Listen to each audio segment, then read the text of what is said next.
The Flyin Lion says, "Boys, hell is real." 2023 Supporter Shield champs. So glad that I can be back with people who know that it's a Flyin Lion. It shows how much we all love this club. Yeah, just a fan of the sport, you know. It's definitely tougher to be an academy player than it is a pro. Soccer is my favorite sport now. Jersey swap. Car of the week, trivia question of the week.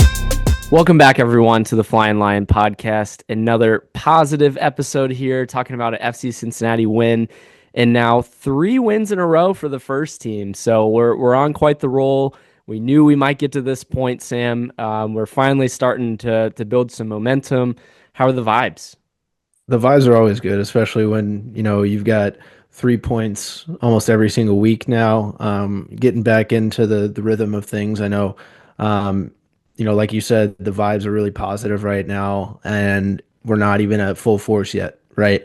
We're still missing some guys from injury, guys coming back from injury that we'll talk about, which is huge. But to get 3 points away in DC, huge. MLS wins, like home, away, like just stack the points. We'll take it. Yeah, we'll take anything. We'll take it. So we'll break down this match day 8 against DC, and then in the second half of the episode, we did have some people visiting TQL that we'll talk about throughout FIFA, a little bit of some GA Cup action, and then the FC Cincinnati is going to be going to play in Chicago, Sam. It'll be exciting. So we got a preview for that one as well. But like I mentioned, match day 8 against DC United. Away, we got a 1-0 win, and that puts us at 5-2-1 overall.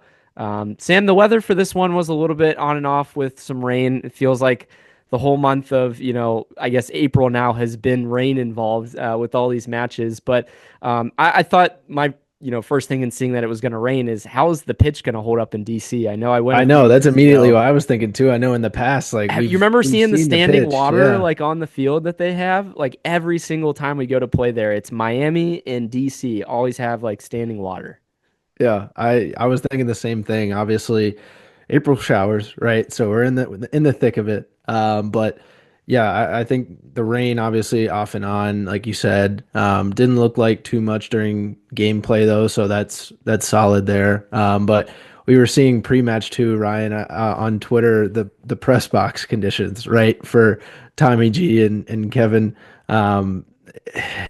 awful, so bad. It was like they were getting like a sliver of just a view, right? If you wanted to make a goal call, you had to like duck down and make the call. Yeah, for those who aren't familiar, like go and check it out. But Tommy G and I think Kevin did too. They put out these photos of their vantage point, from where they were calling the game. And I think honestly it was worse originally, and then they moved him down a little bit and it was better. But well, yeah, because Carter was down and it was right. It wasn't good, but it was fine. And so yeah, I think they moved him down though. Well, it's just like in this day and age, especially in a new stadium, they hosted an MLS All-Star game a few years ago. I still can't believe that's a newish stadium. Designed this stadium to where in your press boxes, like you're cut off from seeing the fans and the field. Ryan, come on, they only hold 20,000. Mm-hmm. So it's not too big. I would love to hear from, at least this year, we did see some solid away fan support. Like I remember after Dado's goal, you had the guys with the flags down in the corner that were cheering. So always good to see, the orange and blue supporters, especially on the road. You won't catch Ryan in DC in Nashville. Again, I think in Chicago, you're going to see a big contingent of people as well. But I'm excited, for that one. We'll talk about that later. But in this game, the lineup-wise, Sam, slightly different than what we had seen, but a lot of the same. The one inclusion was adding Miles Robinson back to the back line. Otherwise, the other big one, too, was Dado. So Dado Valenzuela gets his first start for FCC in the first team this year. We had Baird there before. We had Santos there in the last 2 games. So it was interesting to see Dado there. Any first reactions on the lineup? Yeah, happy to see Miles back in the starting lineup. Very interesting and honestly like a good call by Pat to go with Nick Haglund in the middle. As I feel like he's more of a force and Miles is a little bit better on his feet rather than Nick. And Nick just he loves the body, right? So I thought that was solid. But yeah, I mean, you mentioned the Dado start. It's been a while since he's gotten a start. And so I think Santos is more of just, it seems like he's around just to apply pressure, right? Hasn't really, I mean, he got the game winning goal. What was it, last game, right? As a sub. So, Right. I mean, he's been applying pressure that way. But as far as, getting out, being able to create chances off the bat, I think Dado gives us a little bit more flexibility in doing that. We had some tinkering for a while there in the last several games of four back, five back. Are they going back and forth based on matchups? We talked about, maybe what's better for the team or not. Especially in this game, if you look at DC United coming off of just a thrashing, they lost, 6-1 the game before. And so they're going to be coming out gunning. They do hit the ball pretty direct. And I did think like having the extra body in the back line was in a lot of ways the right call, especially Nick, like we mentioned, being in more of the center part of the field just to match up with Benteke in the aerial duels that you're going to see and that we did see in this one, and we'll get to that. But Miles takes back the captaincy over Yedlin. But having Miles back, huge. We saw his moments of brilliance, his recoveries against Benteke late on in the game. Just nice to have his voice back there.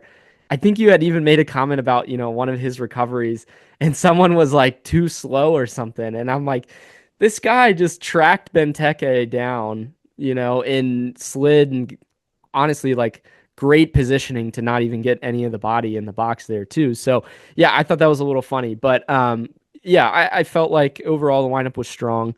Dado, you mentioned first start since August of 24 when we played down in Miami. And he battled, getting through a hamstring injury. If you look at kind of Pat Noonan's comments on it, in saying like it really felt like Dado kind of matured, through this process and realized how much he really wanted to be on the pitch and show his quality. This was an opportunity, especially with Evander out, where he's battling with a Baird and with a Santos for these starting minutes. And he must have had a solid training week and he showed it in this game. So honestly, really cool for him. Sam, 2 games in a row now that FC Cincinnati have only had 7 subs. The max you can have on the bench is 9. Any thoughts about that? Or I know we commented before about Steven Jimenez always being on there and never being used. Like Pat's listening. Yeah. what are we thinking with that? Yeah, I mean, obviously it's interesting. I think it just goes to show the depth that we're at right now. Like you have here, we're missing Obi, Evander, Hadebe, all still out. So that depth just isn't there. And maybe Pat's just saying, like you're saying, if I'm not going to play these guys or if they're not going to have a chance of playing, why put them on the bench? And I think that if you bring the FCC 2 guys up, there's only a allotted amount of games. Yeah, exactly. That too. Play. Yeah. Well, I think it's only used if they play, I think. Oh, really? Okay. Yeah. Okay. So the like short-term loans aren't like. Yeah. So with Adnan, I think he used 1 or 2, right? Mm-hmm. Yeah. So, I mean, in that setting, that makes sense, especially like going on the road, though. You never know what's going to happen. Oh, I know. It's good to have those bodies. But in the end, it all worked out. The coaching staff got it right. It was a little bit ugly at times in the second half, we'll get to. But we started out hot, Sam. I felt like our press was one of the more coordinated presses that we've seen this season. I felt like in the first 10 minutes, like whether it was their mistakes or just honestly a lot of our pressure, even in the first minute, we see a Lucas Engel shot that the keeper has to make a save on. You see where DC almost has an own goal, because we're pressuring high and the guy almost puts it into his own net. It was a nice save by the keeper, by the way, to clear it off the line. With great shot by his defender, though. Great shot. Oh, bottom corner. Yeah, absolutely. But yeah, it was interesting to see. Like it was honestly the hot start that we had needed for a lot of these games over the past several weeks. So I think the moment with Denke, Sam, if you want to touch on that, was the big moment that I can kind of point to besides the almost own goal. No, yeah, 100%. I mean, Denke, like you said, had 1v1 with the keeper, and he just couldn't finish. It almost looked like it was one of those circumstances where he ran out of room, right? And once again, you're trying to control the ball, he's probably thinking about all these different things of like, do I slot it away on his, left side, right side? Do I try and go up over the arms, right? And so I'm sure it just got caught up in him, right? And unfortunately, he wasn't able to, put it into the back of the net. But at least we're getting those chances and getting him to like honestly just be on the ball, right? Because that was the biggest thing. Last game, he did a phenomenal job doing hold up play, and Pat was talking about we need to get him the ball more for him to be able to hold up and create chances on his own, and we did that. He's just not able to put it away this time. Yeah, I mean the touch on was great. I don't know if he scores if they go back and look at how close it was for offside or not. Yeah. You had commented about like, him thinking.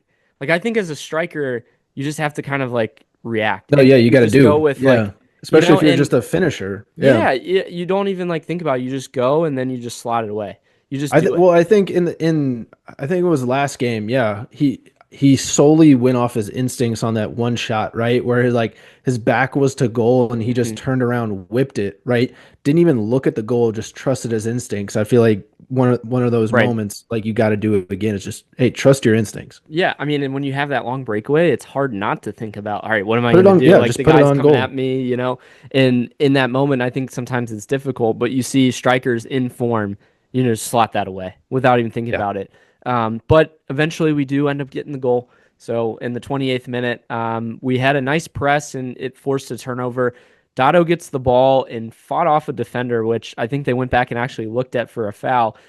Great by him, just individual strength, beat off that guy, gets two guys in the box, and it was almost shades of like Lucho against Columbus, I think Yeah. last year. He does a step over, puts it on his left foot. You think he's going to slot it with his left, cuts it on the outside of his right foot to kind of set up a right footed shot. The keeper does get a little bit of a touch on it, but just a beautiful individual display by Dado. Underrated in this is, I think, where Danke pulls a little bit of space for him to kind of go in that channel there, but he Hmm. still draws the two guys and beats them. Any thoughts on this goal? It was a beautiful solo goal. Yeah, absolutely. I mean, to your point, I think the defender that he shrugged off was even like surprised by like, oh my gosh, like did he just throw me to the ground like that?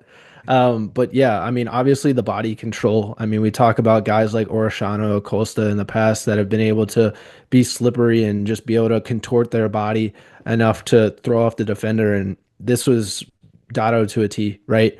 Making the defender think you're going one way and able to slot it in at the same time with the right foot.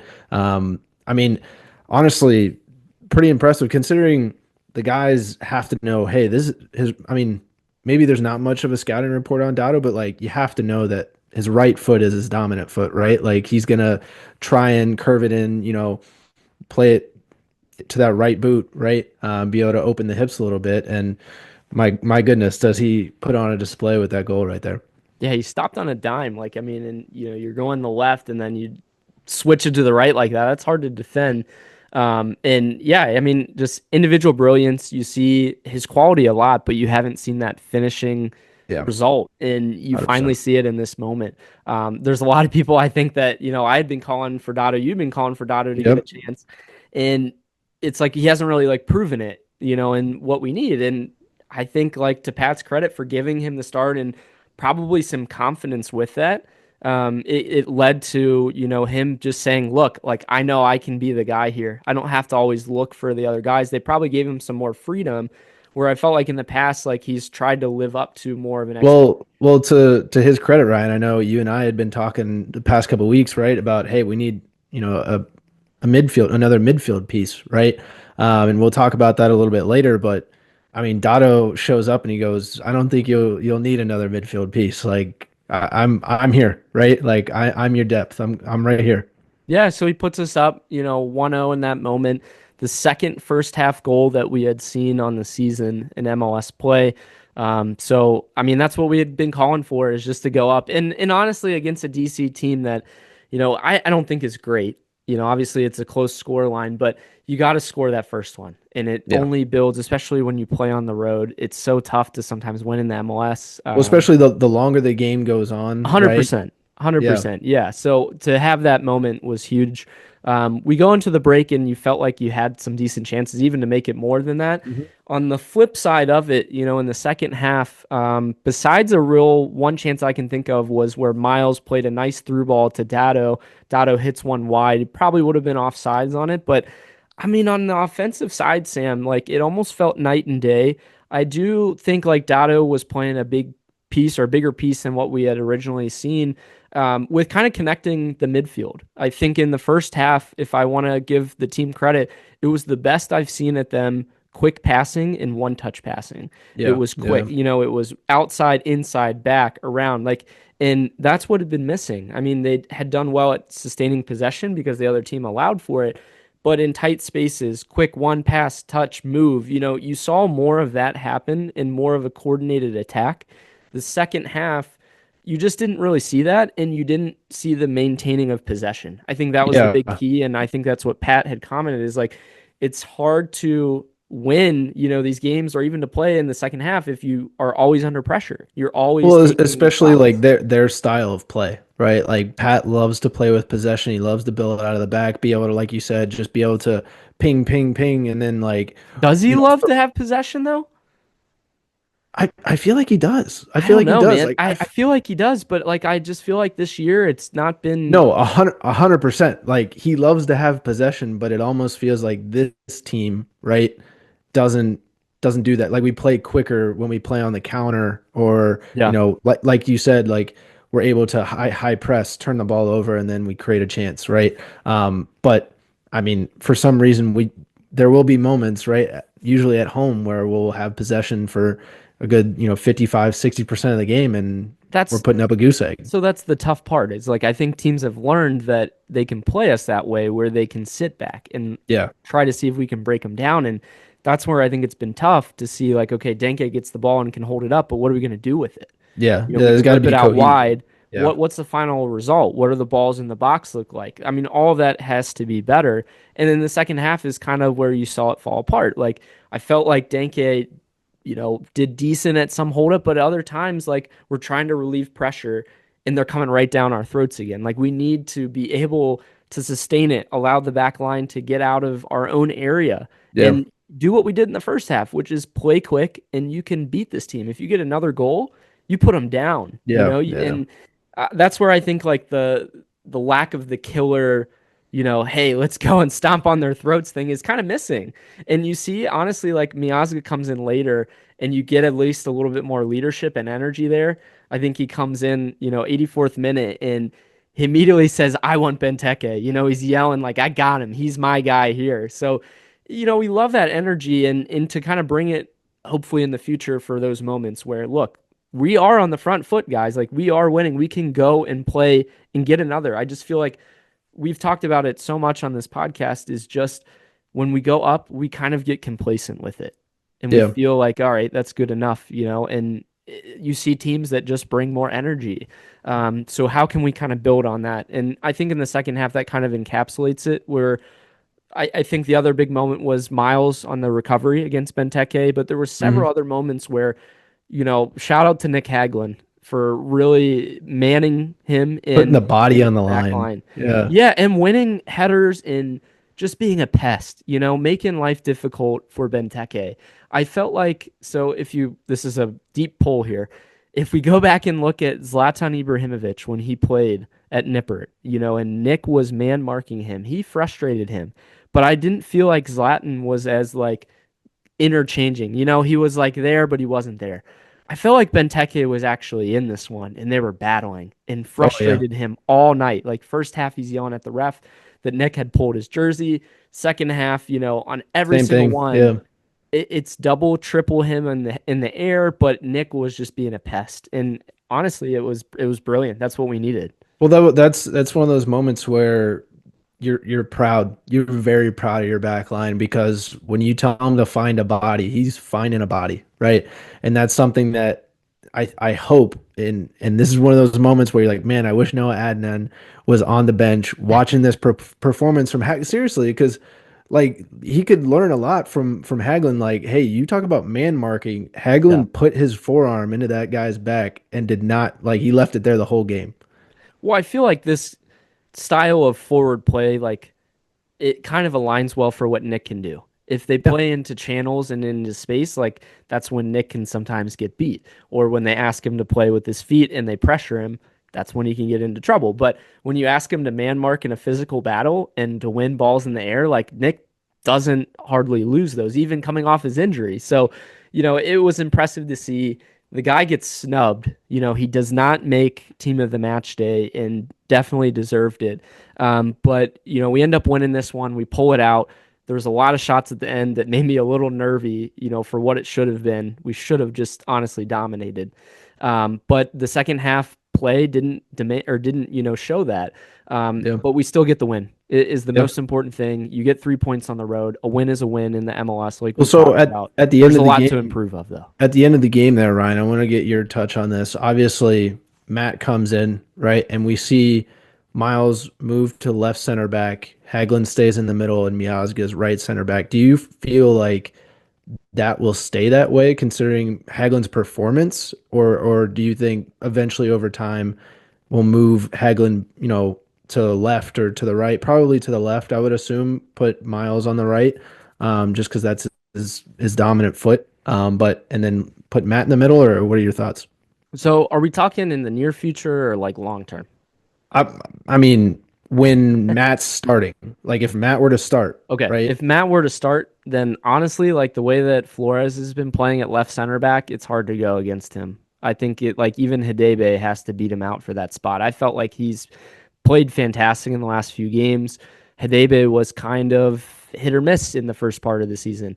Hagelin's on a heater right now, but I think he knows his role and he can fill it in when we need him to fill in. I just feel like sustainably, like long term, I just feel I don't really want Nick on his left foot when we were trying to build out of the back. Like personally, Yeah, that's my that's opinion. fair. Yeah. And we've seen teams try to exploit our left side, and they attack Engel because Engel likes to get up and attack from that side. He can get back, but I just feel like that leaves a void and a lot of ground for Nick to cover. I feel like Flores has done a really good job, honestly, at that spot. So he's got to beat him out in that particular area. So Now, you obviously, if yeah, you could obviously you'd rather have guys that are more athletic on your outside, Right. left, right, center back, be and able to on their be on the ball a comfortable little bit foot, more. if you Yeah. can too. Like I know Flores is more of a right-footed player, but He's athletic enough done to, well, man. yeah. And yeah, he's athletic. He can track guys down. Like I just felt like he's done very, very well for his young age too, and adapting to a new league, physicality levels, like all of it. He's done fantastic. In the short term, you talked about the long term. In the short term, Nick's got to keep playing as long as he's playing this way.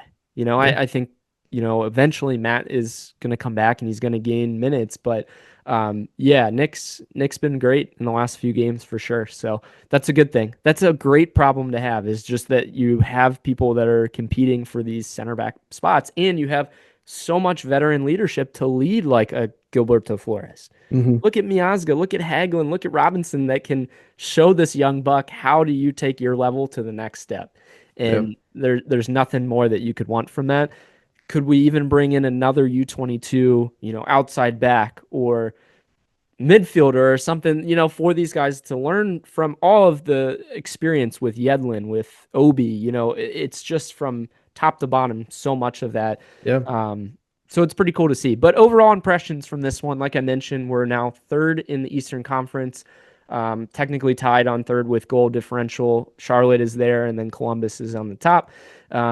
And then fourth in the Supporter Shield. So awesome to kind of see the rise over the last 3 weeks. We've pushed our way up, just by winning. I had mentioned it a few weeks ago. I said, guys, I know where we're at. I know we've played some tough teams, but look at our schedule coming up. And you're starting to see that, and they're getting the results they should be getting in these games. No matter how ugly it is, you can say style points all you want. I think Pat's going to be happy at the end of the day if they're winning, and I think all the players know. They even said it after the last game. They feel like, hey, look, we can be better, and they know that we don't need to come out and say that. So it was cool to kind of see, Sam, that Dado got his second goal of his young MLS career. Last one was against Miami, 6-1 game last year. Otherwise, I think we talked about it. The second first half goal was the other big play that we could see. 5 consecutive halves of soccer without conceding a goal. So shout out to the defense and Roman. Shout out I don't want to leave Roman out of that too.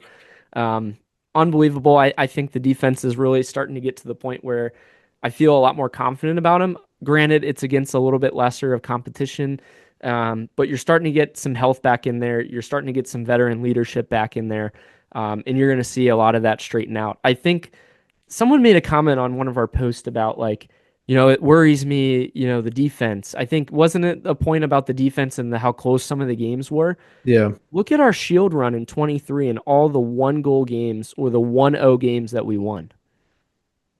And we won a trophy. Yeah. So I mean, not conceding a goal is the goal. I mean, that's all you can ask for. Yeah. And now it's really just on the offense to figure that out, but it's not like we didn't have chances. And so I'm hoping again that we can find some answers in that end. But it seems like that's the biggest part to kind of look at. We've now had 3 straight wins for the first time since I think last year, right? But we had a long run. It was June 29th through July 6th. I think it might have even been longer than that, honestly. It was longer than that. That was just the last time we had a 3-game win streak. Oh, wins in a row. Yeah. Unbeaten streak, I think, was about 6 games, if I remember, 7. Yeah. 6 or And 7, then, yeah.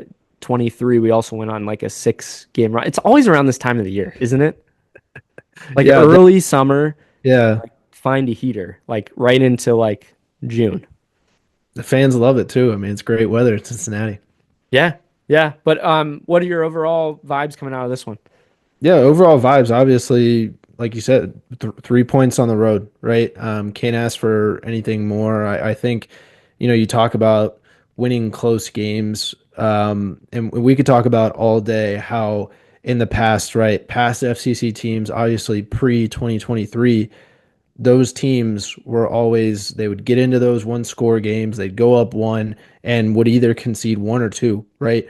And honestly, I'm perfectly fine sitting here going, I will take 1 goal wins, knowing that we have guys that, like you said, veteran leadership that if they are in the trenches, they're going to dig their feet in and they're going to win this game, right? They're going to do everything they can, and unfortunately, right, one time this year, it took an own goal, right, for us to not have 3 points in one of the games, right? Other than True. that, we've been able to defend off all these 1 goal leads that we've had. With the exception of the Charlotte game and the Philly game. But besides those. Well, we didn't have 1 goal leads. That's what I'm Oh, saying. with a 1 goal lead, yeah. Yeah, with a 1 goal lead, Sure, like sure. it took an own goal, right, to Yeah. derail us. We have not allowed an opponent, right, to come back on us. I've heard a lot of talk about, the problem with us killing off games. And I think like it's kind of shown, at least in the last few, that they've found these ways to see it out.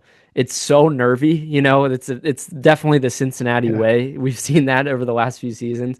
Your heart rate definitely gets lifted up a little bit, but they find the way to win is the important thing. But does it worry you? Like we were talking about, I think a couple years ago, is like you would see guys go more for the shot in the end instead of taking it to the corner and killing off the game. Does that worry you at all that you're not seeing that as much? Or I think with a 1-0 lead on the road and like they didn't really have much of the possession in the second half is the only thing I could argue against in saying like, I would like to see them, go and attack instead of taking it to the corner. So this might be a one-off type situation, but I think like at some point, do the players look at like, all right, it's the 88th minute and it's a 1-0 game. We haven't really had possession. Do we just go and kind of kill it in the corner and say, hey, we get a win still?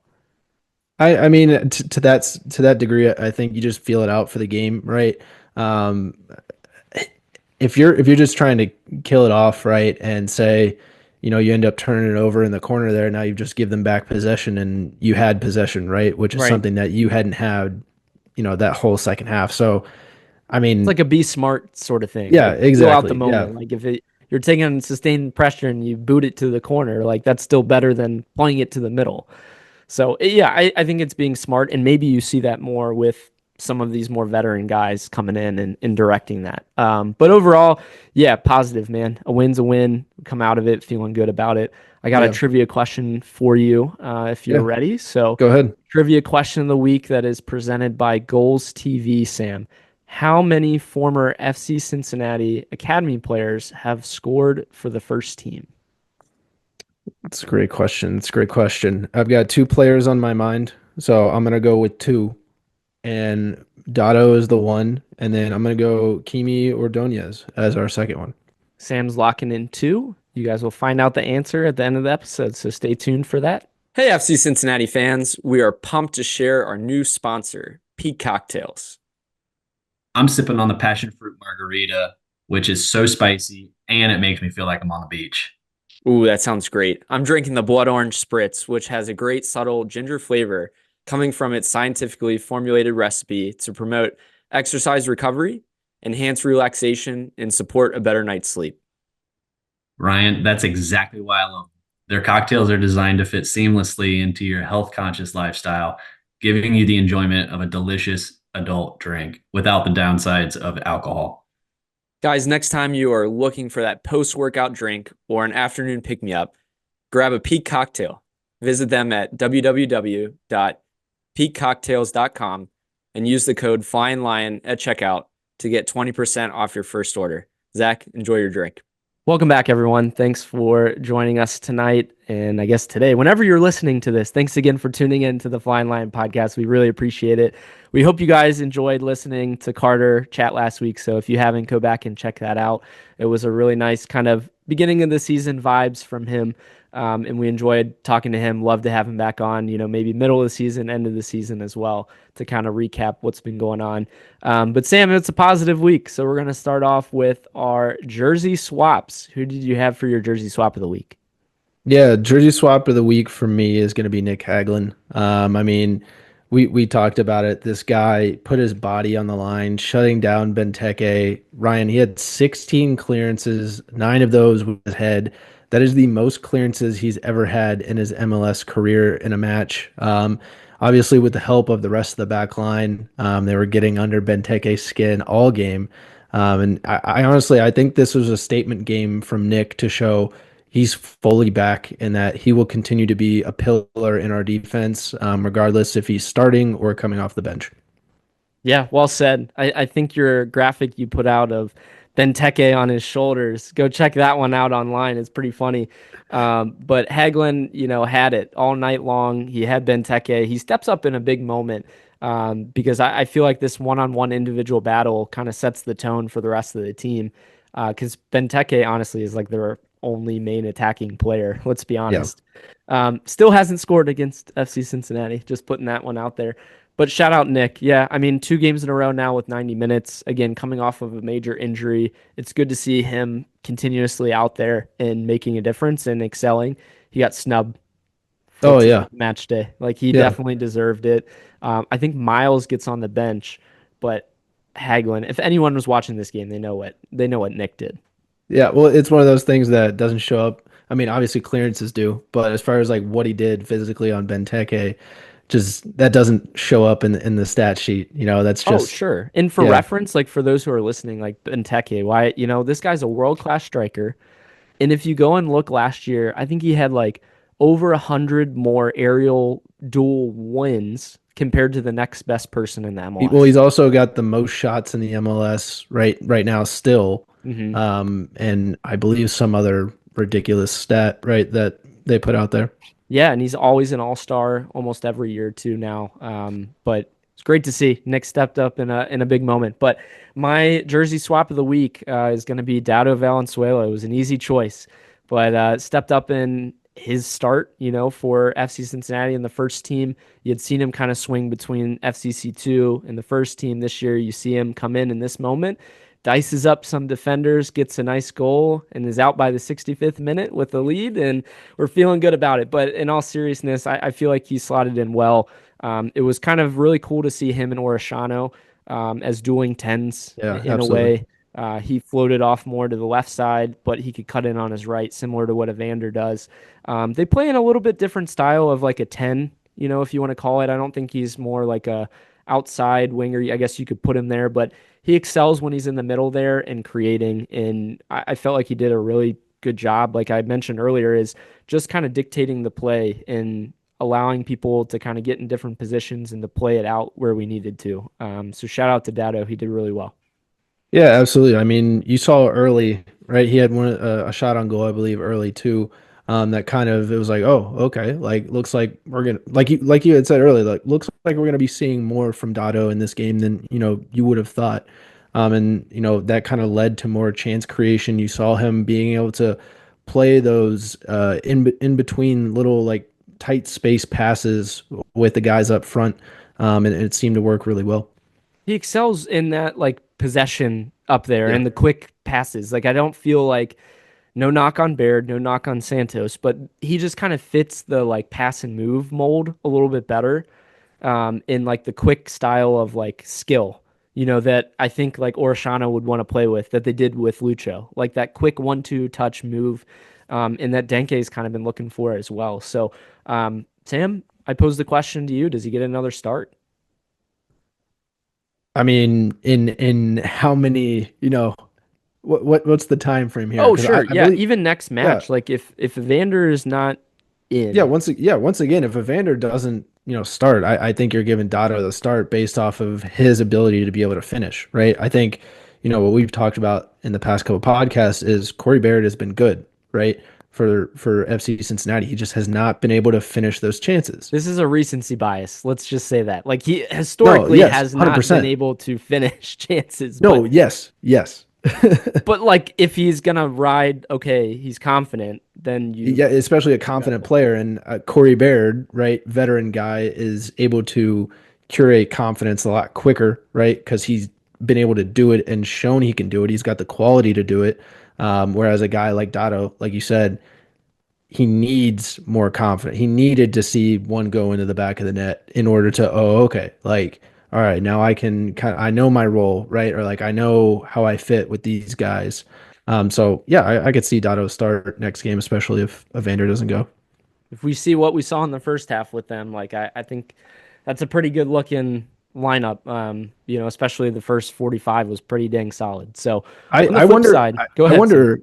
I wonder if we ask him. Do you think he'll say his favorite drill is probably the rondo passing drill? Do you think that's probably the quick like pass around the circle? Yeah, he's probably like, I love it. That's my favorite. Probably a lot of the guys do. They love the rondo.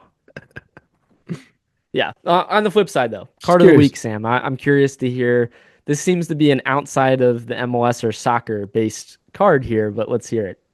Well, yeah. So, I mean, yours is much better. It's in the realm of soccer. I wanted to find one outside because I just thought it was hilarious. It was too much of like a card not to. And so, for those of you who watched the Masters this past week, Jose Luis Ballester had a little bit of an incident.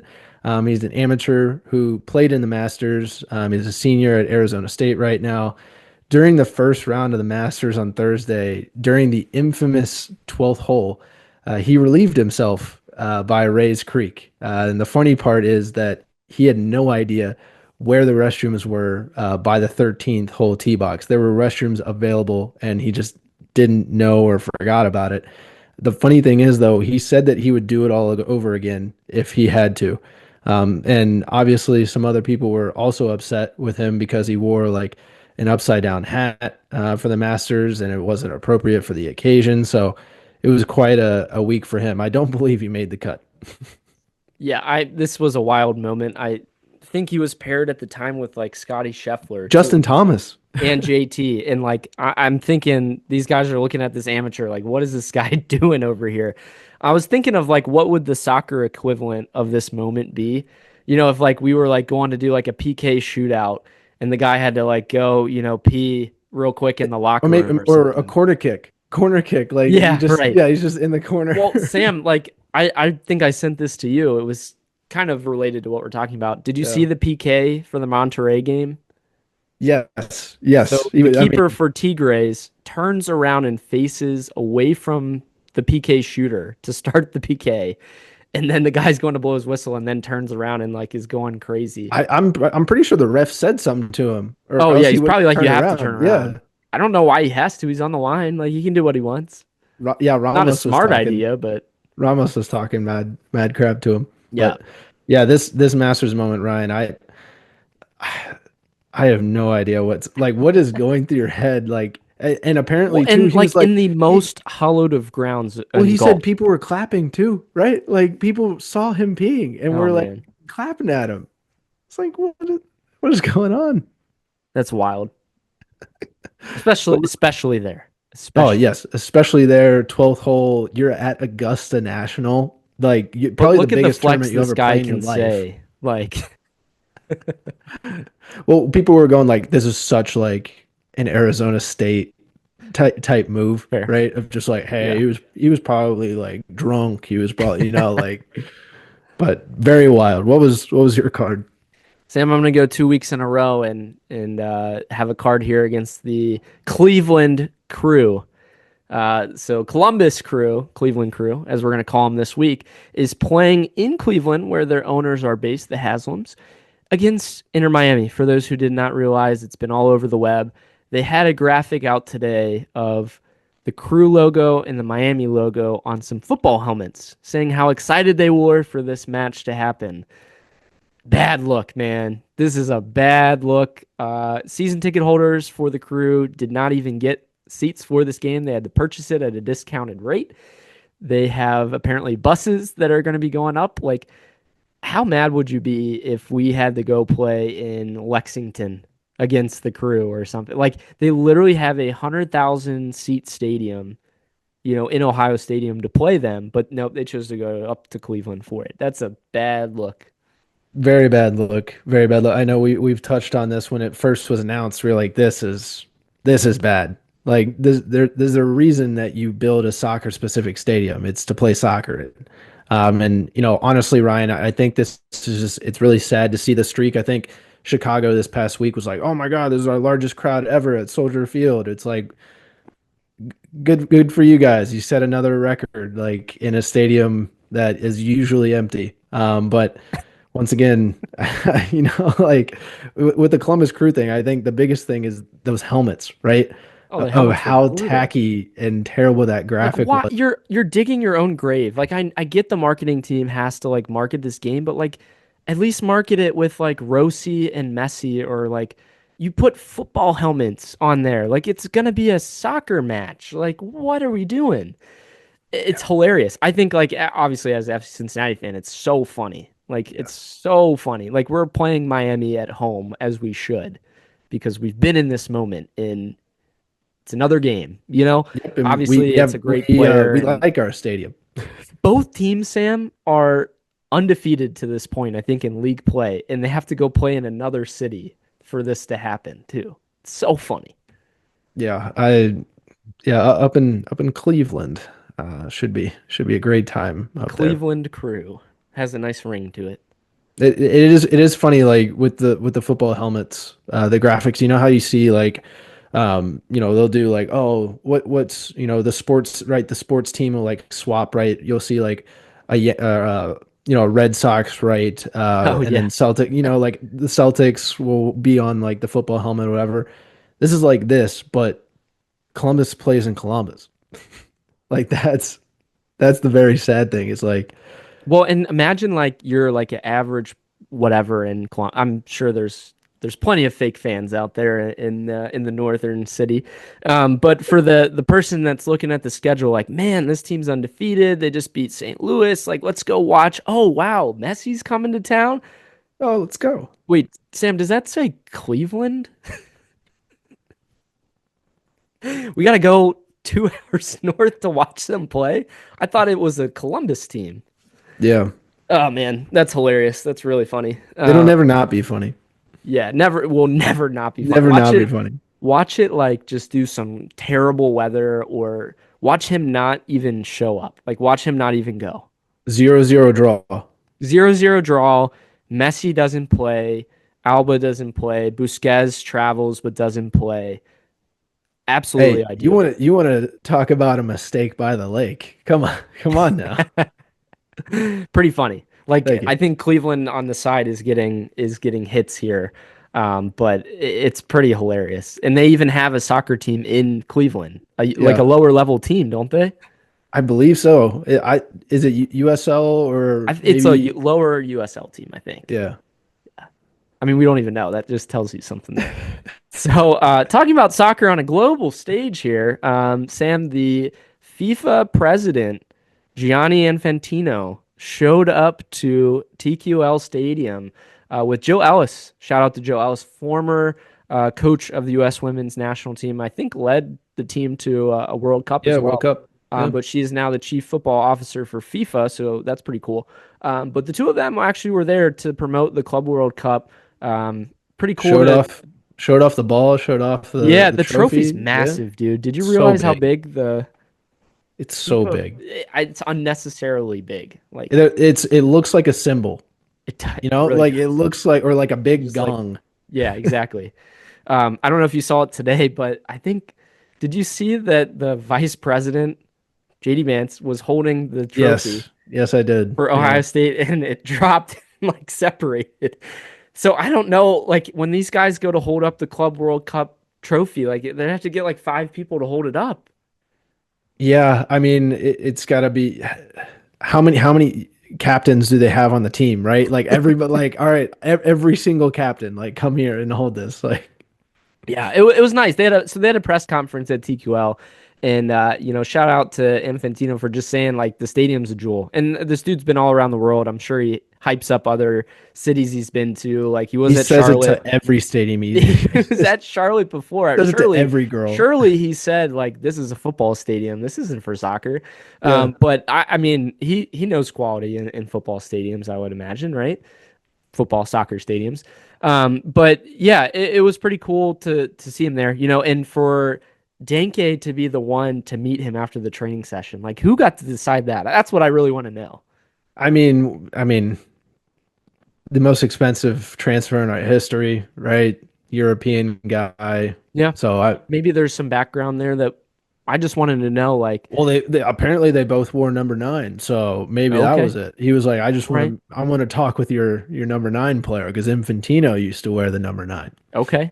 Sam, I didn't see this, but maybe you can point it out to us. Did Jill Ellis talk about the World Cup, Women's World Cup? Yeah, a little bit. Carter had said that, when she talked, had her turn on the podium at TQL, she had touched on, it's a ways away, right? But bringing the Women's World Cup to Cincinnati in 2023, or 2031, 2031. So I thought that was pretty cool to hear. Obviously, we're a long ways away. We're 6 years away from that. So, but yeah, I thought it was really cool. It was even funnier that I know Carter was telling us like, I don't know if I'll be there. I don't know if I'll show up for that. And he was there. He was there for everything. So yeah, honestly, cool coverage, like you said, and being able to display our soccer stadium. Well, not only that, and they went to the training ground too. So, Yeah. to see the president of FIFA in Milford, Ohio is not what you expect on your Friday afternoon. He has no idea where he's at. He just knows no that he's clue. in Cincinnati. Yeah. And then, I mean, as much shade as we give to the crew, but it's like, oh, I'm flying into Cincinnati, but I'm in Kentucky. But no, maybe he flew into Lunkin. He probably flew into Lunkin, right? Yeah. Yeah. Come on. Closer to the stadium and the training ground. He landed in TQL. Like maybe he's the one that is now going to the Cleveland match against Miami. But he thought he was going to go to Columbus. Deep cut. I don't think. Yeah, we're stretching. We're stretching. Yeah, we're here. very much stretching. But Sam, we're talking about the primary transfer window closing here. April 23rd is when that can happen. Is happening, I should say. Yeah, our transfer window it's closing massive. for the It's MLS. massive. So we're talking about possible people that we can bring in. I know we've had a little bit on, is Thomas Muller an option?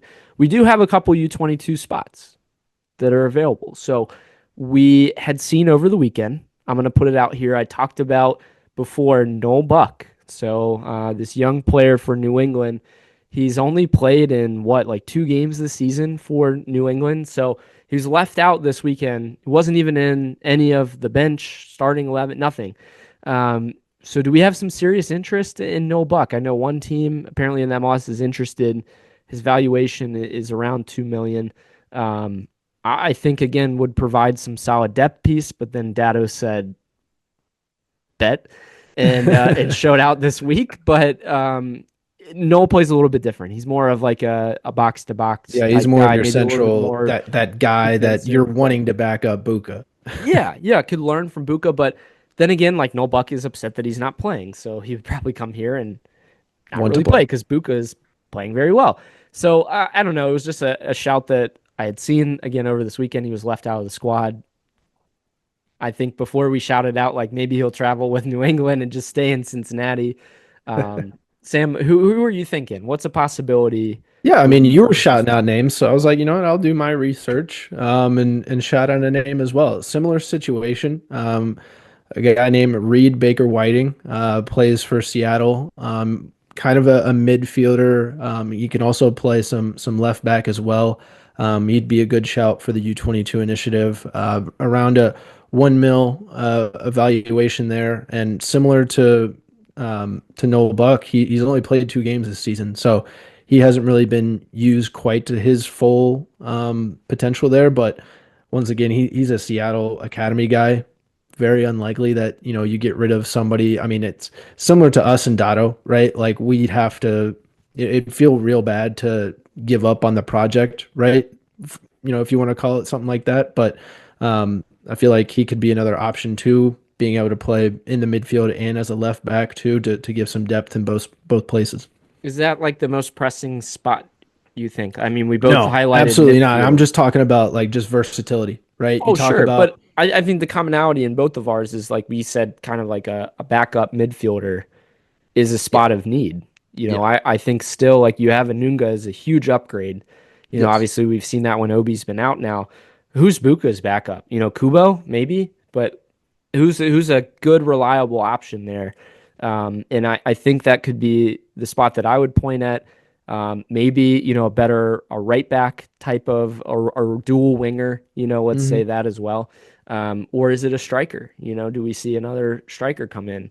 Or do we wait? Do we just sit it out and flip our whole mechanism and say DP is the way we want to go? It sounds like there's interest that direction in kind of I flipping think it, I but think you're I think right now I want to say Chris is probably looking at the form that we're in right now and wanting to opt to wait till the summer. yeah, that's Because fair. it's almost one of those things where if you make a move now, right, it's I'm not like he's probably been researching this for months and months, right? But you don't want it to be like right before the deadline. You want to be able to have that time of okay, like we don't need to just fit somebody in. Sure. Right now we're in good form. Maybe we can wait till the summer. Let's see where the rest of the squad is at. Obviously, we all know glaring we need a backup for Buka. I feel like that's just the biggest glaring spot. The other spots, like you're mentioning, aren't too Not as like, much of an yeah, we immediate don't need, need right now. right? Yeah. Well, it's interesting. Like the big one that I'm looking at is the Daniel Gazdag thing coming from Philly, Yeah. over to the Crew, and it's like, how does Philly even allow that to happen? They're top in the East, and they give them to another team that's top in the East, and they clear out space, but like at the same time, like it's been one of their best players, so. Yeah. It's interesting to see this happen before the trade deadline. Obviously, they had a little bit more positions of need in the immediate sense, where like I think it's a good problem that we don't have one spot where we can say like you have to upgrade here. For us, it's like, well, you could, but we're pretty solid here, Yeah. and we really haven't seen all of the pieces fully come together for a sustained amount of time to say what do we have. So to your point, and all being said, I agree with you. Is the way that we've been going, our run of form right now probably dictates, we wait until the summer. I think what's crazy, I've heard a lot of people talk about it is like, we talk about the summer window as a big opportunity to bolster your squad. It's really to bolster it for a playoff run and to see Yeah, them for sure. because if you look at the amount of games, there's only 8 or 9 games, I believe, in the regular season that these summer editions, unless you bring them in right at the beginning of the window, that these guys even get to play in. Like you Yeah, get because Leagues Cup, but Bupenza when he that's not. came in, it was like what, 9 games, I think, Yeah, I right? mean, it's not much time to have these guys integrate. So it's kind of a lightning in the bottle position in my sense of like you bring them in and you hope that they catch fire, but you don't want it to be like the guy. hmm Because we've seen when it's a Giacchini and it doesn't work out, like you're kind of screwed in that spot then. So it's more of like, all right, we can only add, and we can bolster our depth that way. And I think if you do it too early, then you kind of lose that flexibility. Maybe we see more international spots thrown around here and there, or something to open some more space. But it's a nice position to be in. I think, honestly, I wanted to throw that out there just with that coming up, I think next week. So it'll be interesting to see. Sam, we had the GA Cup, Generation Adidas Cup. So for the FC Cincinnati Academy, they are playing in this annual tournament, which is pretty cool. It's a international youth tournament. We saw them feature last year. There's 80 teams in it, 14 different countries, 4 continents. Pretty cool that they're all coming to America, showcasing, powerhouse youth talent across the world. And so, I mean, I would love at some point to make it down there and kind of see, what the future looks like. Yeah, do some scouting. 100%. 100%. Yeah, we got a scout. Yeah. U16s and U18s, they were participating in this one. You can go and watch these games actually, or matches, I should say, on YouTube. So pretty cool. You can watch them live. You can watch them later. I was watching some highlights. We've been doing pretty well overall. If we look over the past weekend is when it started. U16s are third in Group C with 5 points. They're in a group with Charlotte, with Genk, and then which is a Belgian squad, and then Seattle Sounders, and then U18s are in second. They're a group with RSL, NYCFC, and then Monterrey. 18s played today, lost to Monterrey 0-1, and Genk as well 0-1 losses. But yeah, I mean, all in all, though, solid performances. I think we have a pretty good academy. It's cool to see that talent hopefully translate. And I think my trivia question coming up, we'll talk a little bit on that too. But any thoughts about GA Cup? No, yeah, GA Cup, like you said, it's a good opportunity for our squads to get accustomed to what it's like playing against the rest of the world, right? If they get called up into MLS Next Pro, or they get called up into the main squad, right? You're playing guys from all over the world, so this is an opportunity to see. Oh, okay, I know what quality is out there because I've played against it, so I know when those guys reach their prime, they'll probably either be in Europe or top rank the MLS. I need to be there too, right? So you can almost push yourself based off of the quality of play that you're playing against. And, this is a good opportunity regardless of the results. You get to be able to play against the top of the top. Yeah, and to really see where you're at. I think even outside of the U.S., because you get to see that, yearly, but to once a year see and test yourself against some of the international talent. Well, yeah, all the academy kids that we've had, called up recently too, right? Yeah. Yeah. Even for training. Exactly. Like, hey, these other guys that aren't getting called up, like my teammates are getting called up for these things, right? Yeah. So this is an opportunity for me to show off. Sam, do you think this leads to more interest, abroad? A Monterrey or this Belgian side comes in and says, man, that Ademir Chavez kid, on your U18s is solid. Like, I'm going to poach him. How about you come over to Belgium? And you might get your way up to the first team a little bit quicker, or you want to go and play in Europe, and you kind of approach it that way. I hope they don't poach our players, obviously, but it's cool to kind of be linked with talent, overall, just having talent in your academy, to have options. We've talked about it a lot with Dallas. I think historically has been one of the better ones, Seattle as well. But hopefully we're building that. It sounds like we are. The twos haven't translated quite to that this year. Last year they did great. But interesting to see, again, some of these names you'll probably be hearing more and more. It was funny, I don't know if you caught this, but Carter had pointed this out today. Did you get to see what they said on the broadcast? No. So if you go back and listen, the broadcasters were talking about, man, Stefan Chirilla should really get a shot for the first team here. He's been a great player from the academy, and Carter's like, yeah, somebody's got to tell him, like, he's already with the first team, but appreciate it. Yeah, unfortunate there. You got to do your research a little bit more. Maybe they were just touching on like in this moment, right? But yeah, I mean, come on, we got to be a little bit more careful with the words there. Right. But for the first team, Sam, match day number 9, we're playing away at Chicago Fire. We're going to be playing in Soldier Field, as Sam had mentioned earlier on in the podcast. Had a sold-out crowd playing Miami. Sam, that match, 0-0 draw. So Stunner. All those people didn't see a single goal, and we hope they don't see a goal in this game for the Fire. I think that we have a decent shot. I think Chicago's had a better season. They're currently 8th in the East, but with Greg Berhalter.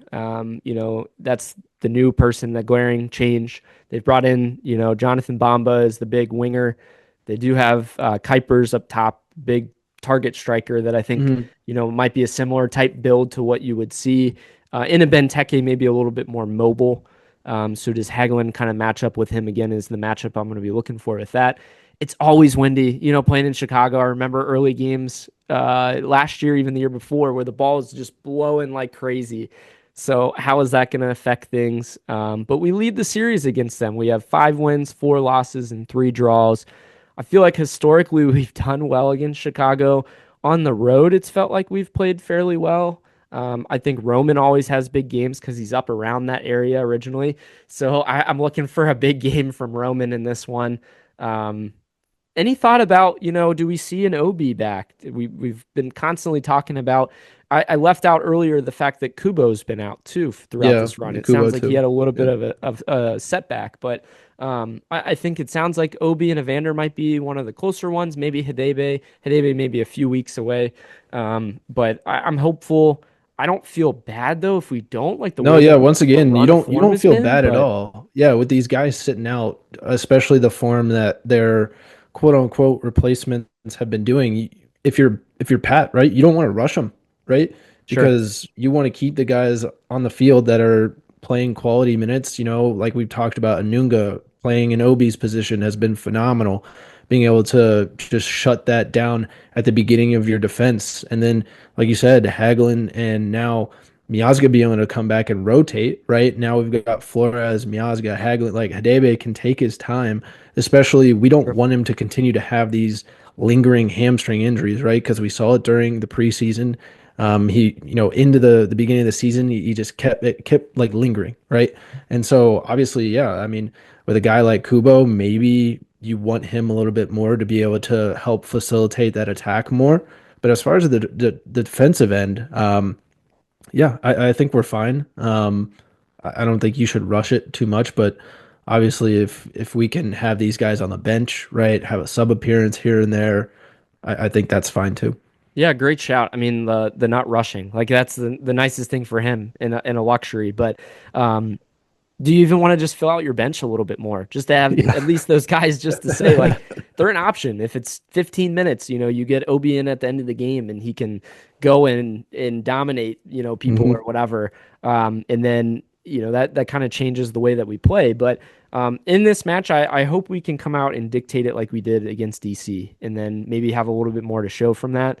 I think Chicago has been building in confidence, and especially how they played Inter Beginning Miami. of the season, they at started home. out hot. They had, I believe, at one point 3 wins in a row. I think, but You're right. Yeah, the they past did. 2 games, I think, was a draw and then a loss. So they've been a little rocky the past 2 games, but they were on a heater for a while. Well, I wouldn't even say. I mean, like if we're saying Miami is unbeaten and they tied them at home, and they had some decent chances. So, seeing they are playing us again at home, we got to come in and dictate that. And I look for, we always talk about like what's going on with the attack and like how can we improve in that. You got Denke the ball the game before in hold up play. You got him maybe in a little bit better of dangerous positions in this game. It's consistently finding him in those spots. And like we can be critical of Denke all we want. It's been what 5-6 games from the run of play that he hasn't had a goal. He had a PK goal, but he hasn't had a run of play goal in a long time. But strikers go through periods of times like this, and they find their footing. It's consistently getting in those moments, and I feel like the guy's been on an island in some aspects where he's been asked to go up against 2 or 3 center defenders, and that's tough to do. And to be that physical body on every single battle, you don't have a lot to give on the other points of possession. Or if you're constantly defending like we were in the second half, Yeah. you're less likely to go and have a run out. So I think if we can sustain more of possession, even get Engel and Yedlin to get better service into the box to him and to crash, with Buka, and if it's Dado, I want to see more of that. We saw Orashano show glimpses, but still just hasn't fully put it together this year. We've been saying every game, is this the game that Orashano steps up? And it's yet to be seen. He had I think a few more free kicks in the last few games with Evander out, but hasn't necessarily been as dangerous. And that's maybe a harsh comparison because Evander's just been so elite at that. But yeah, I mean, I think he's got to find his footing, and with the people that are in there, he's got to make it work. And we talked about it a lot with Denke and him and that relationship, and how does that evolve over time? Are they a Dado or an Evander piece away from making that connection happen? I'm even curious to see if they flip sides. Let's see what allow Orishano him looks to like run on the left. left. Yeah. Why not? You've seen him on the right and cutting in. Why not try him on the left on his preferred foot, and maybe he gets better service to Denke that way? Yeah, I was about to say service might be better quality, especially, I mean, with the defense, honestly, if you have Orishano to be able to have Lucas Engel right overlapping on that too, both left-footed. Either way, I think crossing in is going to be relatively easy, right? Especially both of them are good. We saw Engel in preseason, his corners were solid, right? Orishano free kicks solid. So like you're putting balls into play where guys can get on top of it and be able to put it on goal. But it's just, yeah, I honestly, once again, are we going to get a header goal, right? Like that's a thing too, right? Is no matter how much service you get, right? It's going to fall to the feet if we're going to get a goal. Sam, I mean, do you remember like the Berhalter era with the U.S.? What was the way that we got beat commonly? Set pieces. Yeah, just like us. Yeah. Set pieces. And I feel like he by trait, like him, I think Berhalter and Noonan played together, and they were more defensive of players, or Albright, I should say. And if you look at Greg's teams, they're very disciplined. They don't make a lot of like simple mistakes, but I feel like there's chances, on set plays that I think like on corners, like we can exploit it. Yeah, absolutely. And so like to your point about aerial duels, like we've seen Hagelin battle one-on-one. Let's see him attack the ball in the box, and get a goal. I think we've had some wasted opportunities with that. But sure. What was your prediction for this match? What are you thinking? Yeah, prediction for me, I think honestly, we're in good run of form. Another away match. It's hard to ask to get back-to-back 3 points away. So I think we go 1-1 draw against the Chicago Fire. I think we still continue that good run of form, right? We take a point on the road, but for me, 1-1 draw. Yeah, it's a good shout. I wouldn't be mad about it. I would obviously want a win, but yeah, I mean, Chicago's been better this year. It's just the question is Chicago going to be able to sustain it? Well, yeah, who's showing up? Which Chicago? Chicago. And you had mentioned, they had 6 guys out last week. So what Chicago team are we going to get? I mean, it's just like us. Like there's several of big pieces out, but you're going to face a strong lineup. I think another 1-0 win, Sam. We're going to ride the 1-0 score lines here. And I think you see a Denke goal in this one. If not a Denke, then I would love again to see an Orishano. Let's see an over half field goal. Do you remember this game in Soldier Field a couple years ago? The guy hits a ball long, bounces over the keeper and into the goal. It was on a windy day. Yeah. You just get some crazy stuff that happens. You put that thing up in the air and you let the gods take care of it. You've seen how many times has Orishano shot from half field this year? It feels like at least once a game. It's at least once a game. It's once a game. I think he's like head 2 now, and he's like, yeah, I think I have the green light to do this whenever I want. So, well, I wonder like when he's gonna start. Like he'll keep doing it, right? But that first time that he looks over at Pat, like after he does it, like one of those like, am I still good to do this? Like at some point they got to be saying something if it is like 10 yards wide and not even close. I mean, you want to talk about us not having possession for sure. Yeah, I mean, I get like clearing your line sometimes, but yeah.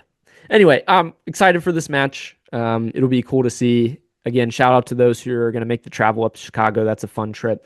Football stadium, a little bit different, obviously, vantage point wise. Kind of wish they would go back to the soccer specific, but that's for a different day. But trivia question and answer here before we close it down. The question that we had was, how many former FC Cincinnati Academy players have scored for the first team? Sam locked in 2. The answer was 3, Sam. You were very close, but you have Dado, who has now scored his second. You have Kimi, and then you have Malik Pinto was the third. You said it earlier. You doubted yourself. Over the break, so commercial break, Ryan and I were talking about this, and I was asking him, trying to weasel the answer out of him, and I was like, "Man, was Pinto an Academy product? I couldn't remember." And I was talking about it, and he was like, "Hey, are you ready? Like, we're coming back in." I'm like, "All right, like I'll just sleep on this one." But dang, I So almost had a it. side note to this, originally I was thinking 4 because Zico Bailey actually has a goal as well, but he was never an FC Cincinnati Academy player. Interesting. He was with a different academy. He was a homegrown player, but Okay. never featured for the FC Cincinnati Academy. So technically 3 players have now scored from the academy. I think I went and looked, and Kimi's playing out somewhere in a second division in Europe. Sweden. I think you're right. I think in Sweden. Zico Bailey is playing for Nevada in the USL. Yeah, USL. Yeah. So interesting to see. Love that we have Dado, hopefully continuing to score goals. We would love that. Stick around. Yeah. Sam, any final thoughts?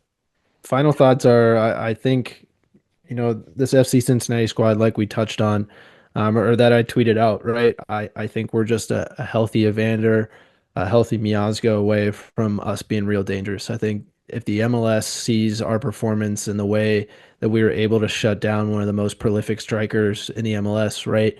Golden Boot winner last year, without all of our pieces, right? To be able to hang in there for a 1-0 win, and we're not even at full strength yet. Like that, it's got to feel a little bit dangerous to the rest of the MLS that knows what we're capable of. Or is it dangerous that they're saying like it was only a 1-0 win and then they discredit us and then we come and punch them in the mouth? Like I think you could look at it either one. We're gonna punch them in the mouth. Style points don't count when you're getting 3 points. I mean, 3 points. 3 points is 3 points, baby. Absolutely. So let's hope for another 3 next week. We shall see if that is the case, as Sam had predicted a draw, but that's fine. It's all good. I'll take 3 points. Yeah, absolutely. But we will see you guys next week. Thanks again for listening. And like, comment, subscribe to all of our content. We'll keep it rolling.